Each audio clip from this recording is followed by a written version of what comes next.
परम स्वादवती अरसनो अभिचाकशीति। ईश्वर, प्रकृति और जीव, ये तीनों का मिलान कैसा है? एक दूसरे के सखा है, एक दूसरे के मित्र है, एक दूसरे के साथ है। प्रकृति वृक्ष, उस वृक्ष प्रकृति रूपी वृक्ष में उदाहरण दिया है, मानो दो चिड़िया बैठी हैं, एक परमात्मा रूपी चिड़िया और एक जीवात्मा रूपी चिड़िया। पर चिड़िया मत समझिएगा परमात्मा, केवल उदाहरण के लिए बताया जा रहा है कि मानो दो चिड़िया बैठी है, एक परमात्मा रूपी और एक जीवात्मा रूपी। तो जो जीवात्मा रूपी चिड़िया है वो अल्पज्ञ है, यानी मानव अल्पज्ञ है। मानव को खाना पीना पड़ता है और ईश्वर सर्वज्ञ है। सर्वज्ञ होने के कारण परमात्मा को ना खाना पड़ता ना पीना पड़ता है। अनशनन्यो अभिचाक्षितिया बताया वहां पर कि वो बिना खाए पिए भी दुनिया के तमाम चीजों के बारे में, उसको स्वाद के बारे में उसको पता है। ये अंतर बताया, लेकिन है कब से? बोले ये तीनों बराबर है। कौन तीनों? ईश्वर, प्रकृति और जीव, ये तीनों बराबर है। लेकिन बाइबल ने नहीं माना, कुरान ने भी नहीं माना इसको, कुरान वालों भी नहीं मानते, क्योंकि पुराण तो इन दोनों से भी ज्यादा गड़बड़ ज्यादा है। अब आप देखिएगा जरा कि प्रकृति, जीवात्मा और परमात्मा, ये तीनों अनादि है, अनादि तत्व है, अनादि काल से है, तीनों समकालीन है, तीनों बराबर से है।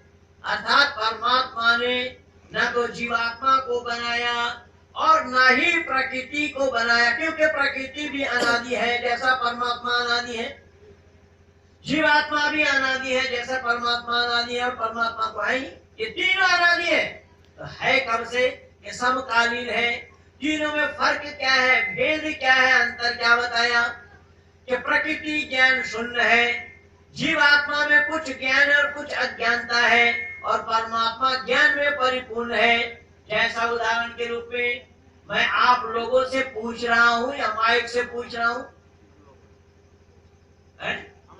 आप लोगों से पूछ रहा हूं, लेकिन आप लोगों से नजदीक में तो माइक है, मैंने माइक से क्यों नहीं पूछा? क्योंकि वो बोल नहीं सकता है, माइक से जवाब मिलना संभव नहीं है।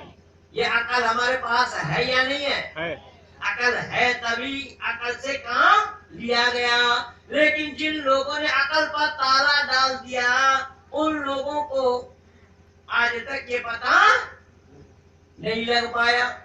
जबकि एक भंवरा को भी मालूम है कि फूल असली है या मसनूई, आर्टिफिशियल।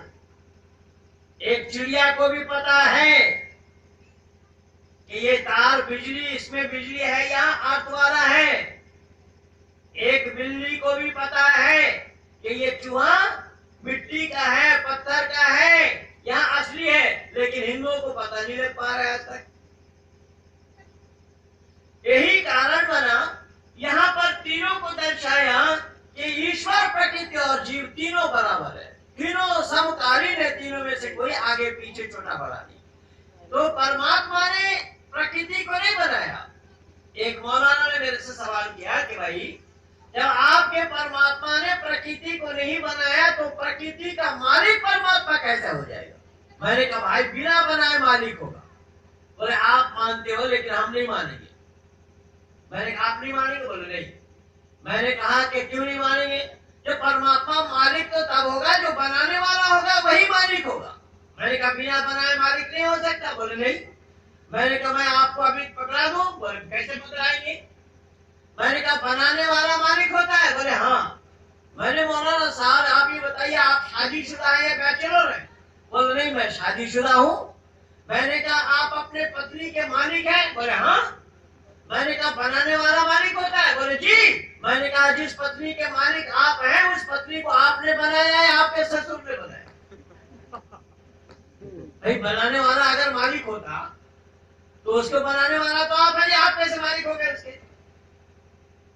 यही कारण बना कि ऋषि वैज्ञ उदाहरण कह रहे हैं कि इन सच्चाई को दुनिया ने नहीं जाना। पादरी निरुत्तर रहे तो पादरी ने बोला कि स्वामी जी चलिए, मैं वाइसराय से आपको मिलाता हूं। जैसा प्रधानमंत्री हमारे उन दिनों में वाइसराय हुआ करते थे। जब उनके पास ले गए, वाइसराय ने पूछा स्वामी जी से, सुनने में आया आप बाइबल के खिलाफ बोलते हैं, कुरान के खिलाफ बोलते हैं, मूर्ति पूजा के भी खिलाफ बोलते हैं। स्वामी जी ने कहा कि मैं तो किसी का भी खिलाफ नहीं बोलता हूं, मैं असत और अधर्म के खिलाफ बोलता हूं, और जो बात जिसमें लिखी हुई है उसी का ही मैं हवाला देता हूं।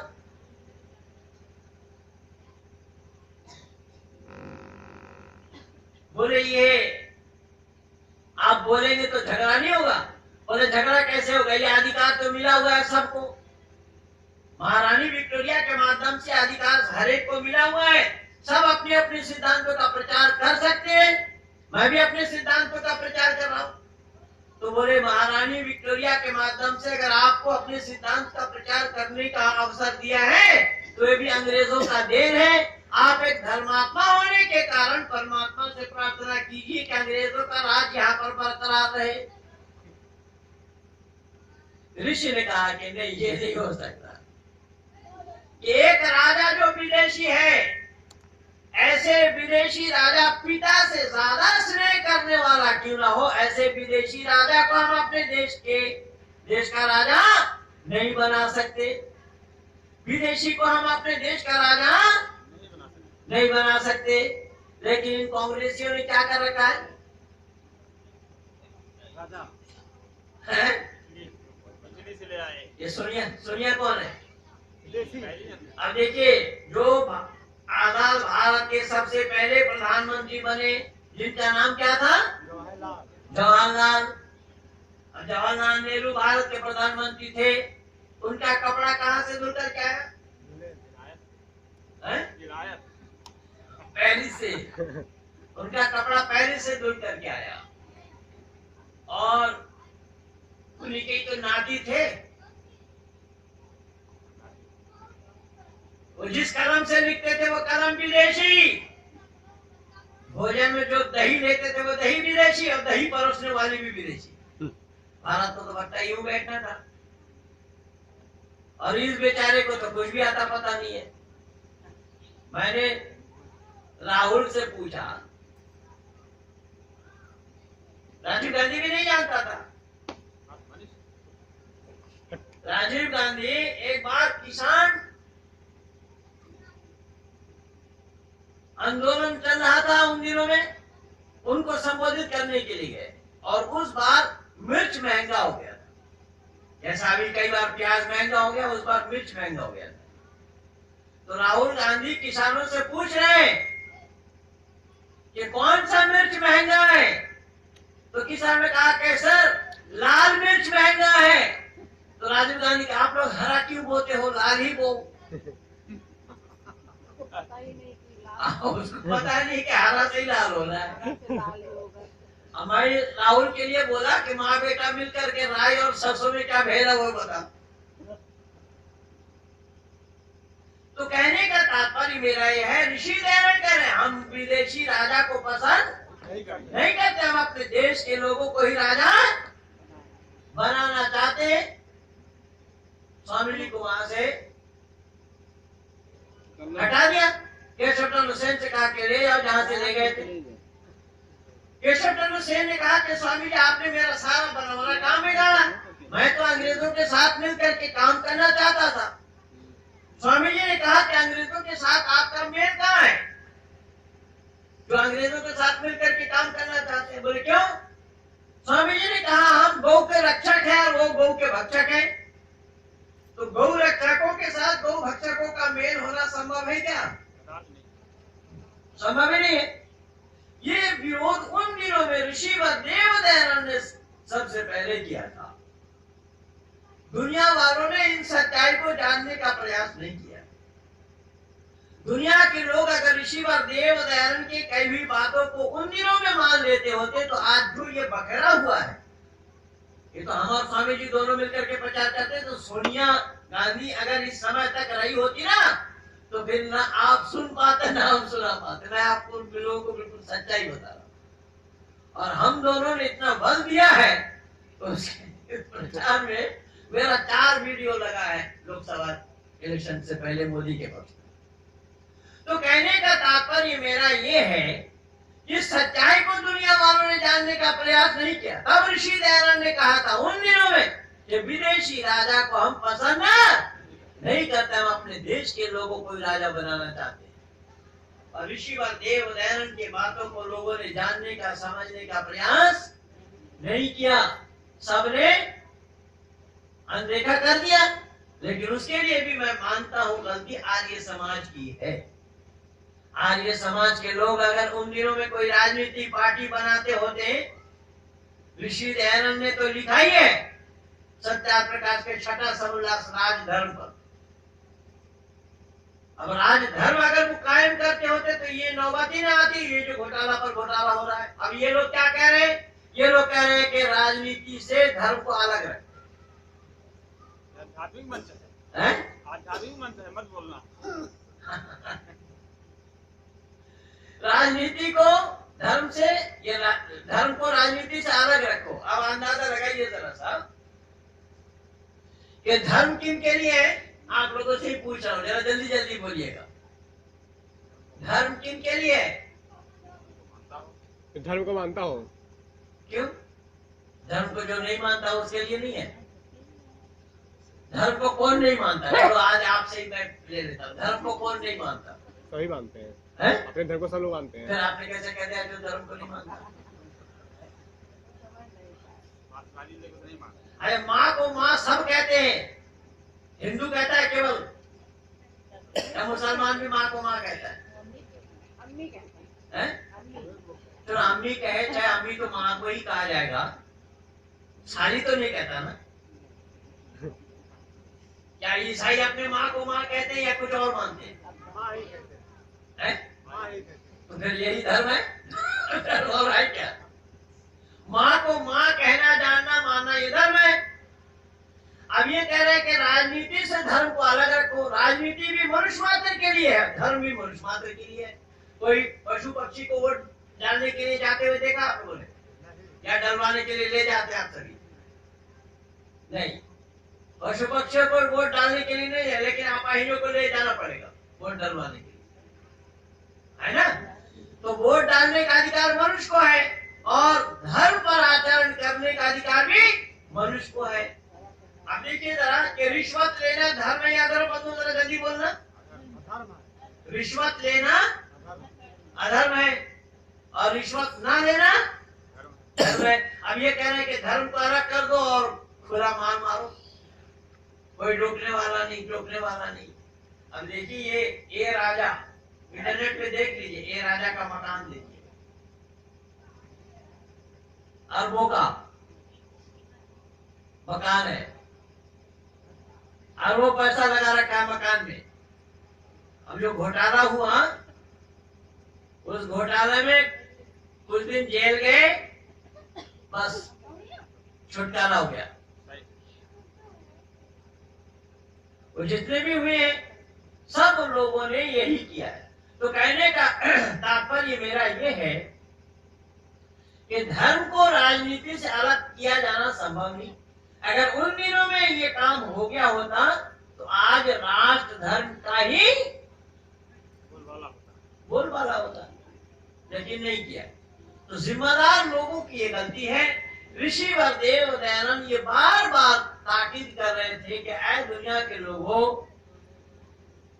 कि सत्य को केवल बोलो मत। ऋषि दयानंद कह रहे हैं कि सत्य को बोलना और बुलवाना, असत्य को छोड़ना और छुड़वाना मैं अवश्य समझता हूँ। लोग सत्य को तो यहाँ बोलना नहीं चाहते, सत्य को लोग जानते ही नहीं, सत्य के नजदीक आना नहीं चाहते, सत्य को लोग छुपा रहे हैं और सत्य का बोलना और बुलवाना। ऋषि कह रहे हैं कि मैं अकेला नहीं बोलूंगा, औरों से बुलवाऊंगा। अब ये दयानंद को छोड़ करके कोई ऐसा आया धरती पर कि औरों को भी सत्य बोलने के लिए प्रेरणा दे? वहां तो मुंह में, कान में, आंख में हाथ रख करके सब मना कर दिया गांधी ने। बोला कि नहीं, बोलो मत, देखो मत, सुनो मत। तो कहने का तात्पर्य मेरा ये है कि ऋषि देव दयानंद ने मानव मात्र को ये उपदेश दिया है, मानव मात्र को ये ताकीद किया है कि ऐ मानव, तुम मानव हो, तुम्हारे साथ ये सारा जुड़ा हुआ है।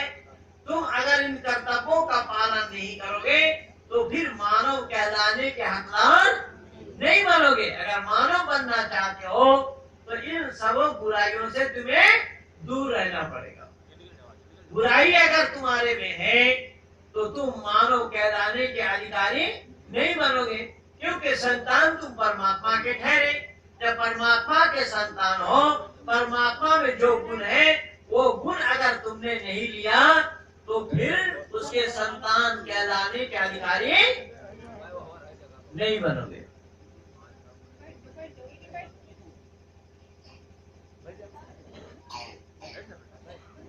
तो कहने का तात्पर्य ये है कि सच्चाई को दुनिया वालों ने तिलांजलि दिया। अगर सच्चाई को लोग पकड़ते होते, सच्चाई पर अमल करते होते, मानव कहलाने के हकदार बनते होते तो बात बन जाती। जैसा एक तो उदाहरण दे रहा हूं, गौतम बुद्ध को लोगों ने महात्मा की उपाधि दी। महात्मा कहा, इनका नाम सिद्धार्थ था। जब ये घर से निकल पड़े, जंगल जंगल में तपस्या करते रहे, सुजाता नाम की महिला हलवा या पायस बना करके ले आई। महात्मा जी पिन के तार पे इतना न कसिए जो टूट जावे, इतना ढीला भी छोड़ना उचित नहीं जो बजना बंद कर दे। अर्थात शरीरम मादम गुरु धर्म साधनम। तो उस हलवा का सेवन करने के बाद ये तप में बंद हुए। काफी अरसा के बाद लोगों ने इनका नाम महात्मा रख दिया। इन्होंने देखा कुछ लोगों को यज्ञ करते हुए, और उस यज्ञ में गाय काट करके गाय के मांस को डाल रहे थे, बकरी को काट करके डाल रहे थे। ऐसे दृश्य को देखा तो बुद्ध ने पूछा, ये क्या कर रहे हो? कि यज्ञ कर रहे हैं, यज्ञ वही श्रेष्ठतम कर्म, और ये तो कर रहे हो, पर ये मांस डालने का? बोले हाँ, ये वेद में आदेश है। अब वो था वाम मार्गियों का, था पिचासों का, अब वो वेद में आदेश है ये कह दिया, बुद्ध ने उसको सत मान लिया। उनको तहकीकात करनी चाहिए थी कि सही में वेद में है या नहीं, इसको ढूंढना चाहिए था। तहकीकात किए बिना उसे ही सत मान लिए, और सत मान करके उन्होंने क्या बोला कि ऐसे वेद को मैं नहीं मानता हूं। जो वेद को नहीं मानते, परमात्मा को भी नहीं मानते, और ऐसे बुद्ध को क्या बोला लोगों ने? महात्मा बोल दिया। और मनु महाराज क्या लिख रहे हैं? नास्तिक को वेद निंदा कहा। जो वेद निंदक है, वेद को नहीं मानते, वो नास्तिक है। ऐसे एक नास्तिक व्यक्ति को आज दुनिया वालों ने महात्मा की उपाधि दी या नहीं? फिर सही क्या है? इसीलिए मैं निवेदन कर रहा हूँ, ये सारा बखेड़ा जो हुआ है, यही कोई रास्ता दिखाने वाला बन करके, कोई पथ प्रदर्शक बन करके, कोई पैगंबर बन करके, कोई राहबर बन करके, कोई अधिनायक बन करके ये सारा काम किया है। इसलिए ऋषि वरदेव दयानंद को धन्यवाद दीजिए। ऋषि ने कहा कि दुनिया के लोगों, ये सब ने मिल करके सत्य को छुपाने का प्रयास किया है। सबने मिल करके ये मखौल किया है, सबने मिल करके धर्म पर कुठाराघात किया है, सबने मिल करके सत्य को तिलांजलि दिया है।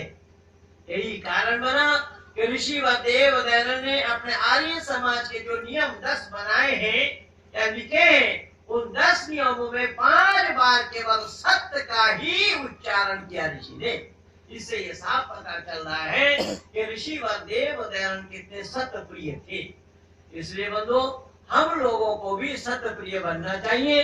अगर हम भी सत्य प्रिय बनते हैं, भले ही सत्य प्रिय बनने से हर एक के पास आप अच्छे नहीं बन सकते, लेकिन हर एक के पास अच्छा बनने या ना बने ये कोई बड़ी बात नहीं। लेकिन जिस परमात्मा के संतान हैं, उन परमात्मा के पास हमें अच्छा बनना चाहिए या बुरा? उन परमात्मा के पास हमें अच्छा बनना चाहिए। इसीलिए भले ही लोग हमें बुरा कहें, उससे कुछ बात बनने वाली नहीं है। मेरे जीवन की अनेक घटनाएं हैं, ऐसी स्वामी जी भी जान रहे हैं। आज भी मैं बहुत सारा, आपने माननीय जी भी देखे क्या क्या हो रहा है। सब लोग दे रहे हैं कि ये सच्चाई को छोड़ो तुम और आ जाओ हमारे साथ, तुम्हें हमारा धर्म को अपनाना नहीं पड़ेगा, प्रचार नहीं करना पड़ेगा, आ जाओ बस, जो चाहते हो वो मिल जाएगा। लेकिन मैं सत्य को छोड़ूं, ये कैसा संभव हो सकता है? और इसी सत्य के चलते ही तो मैं आज 32 साल तक यहाँ तक पहुंचा हूँ। वरना स्वामी जी के साथ ना हमारा कोई खून का रिश्ता था, ना आप लोगों के साथ हमारा कोई खून का रिश्ता था, ना कोई परिचय था। अगर आप लोगों को मैं पाया हो तो केवल और केवल इसी सत्य के आधार पर ही पाया हो। आप लोग भी सत्य प्रिय हैं, मैं भी सत्य प्रिय हूँ, इसीलिए हम लोग का रिश्ता बना। और अगर आप लोग सत्य को तिलांजलि देंगे तो मैं तो अपने जन्म देने वाले माँ बाप को छोड़ा, क्योंकि वो सत्य उन्होंने अपनाया नहीं। तो जब माँ बाप को जन्म देने वाले को हम छोड़ सकते हैं तो असत्य को धारण करना मेरे लिए कभी भी संभव नहीं होगा। और डंके के चोट में आज समग्र विश्व के आंगन में अकेला महेंद्र पाल ने तहलका मचाया हुआ है। इंटरनेट पे देखेंगे महेंद्र पाल के सिवा कोई विद्वान आपको नजर नहीं आएगा वहां पर। पूरी दुनिया में हमने तहलका मचा दिया है और ईसाई लोग भी घुटना टेक रहे हैं, इस्लाम वाले भी घुटना टेक रहे हैं। अभी स्वामी जी के नेतृत्व में एक डिबेट हमारा होना जा रहा है और हम चाहते हैं कि अप्रैल महीने में उसको करें। आज ही हम लोगों ने बातचीत तय की है, तो ये प्रयास हमारा जारी है। अब तक मैं डिबेट इन लोगों से कर चुका हूँ, तो उसमें सत्य क्या है और असत्य क्या है इसी का ही निर्णय लेना है। और मनुष्य मात्र के लिए ऋषि आर्य समाज के चौथा नियम में क्या लिखते हैं? सत्य को ग्रहण करने में और असत्य को छोड़ने में सर्वदा उद्यत रहना चाहिए। अब वो सच्चाई जहाँ कहीं भी है उस सच्चाई को लेना ये मानवता है। तो इसी सत्य को ग्रहण करते हुए असत्य को छोड़ते हुए हम मानव कहलाने के हकदार बने, मानव कहलाने के अधिकारी बने। इन्हीं शब्दों के साथ मैं अपने वाणी को यहीं पर विराम दे रहा हूँ। आप सब लोगों को बहुत बहुत धन्यवाद।